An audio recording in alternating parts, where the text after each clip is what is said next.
हे केशव, जैसा कि तुम कह रहे हो ज्ञान योग कर्म योग से श्रेष्ठ है, तो फिर तुम मुझे कर्म करने और युद्ध करने का उपदेश क्यों दे रहे हो? मुझे संहार करने की प्रेरणा क्यों दे रहे हो? पार्थ, मैंने ये तो नहीं कहा कि ज्ञान योग कर्म योग से श्रेष्ठ है। मेरे कहने का अर्थ यह नहीं था।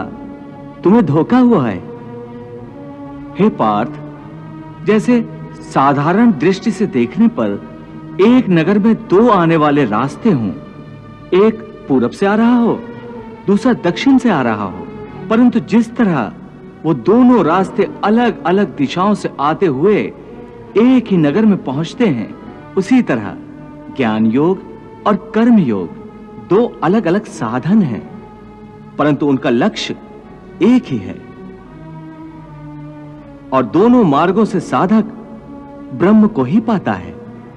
इसलिए दोनों योग उत्तम है, परंतु ज्ञान पर आधारित सांख्य योग की साधना कठिन है।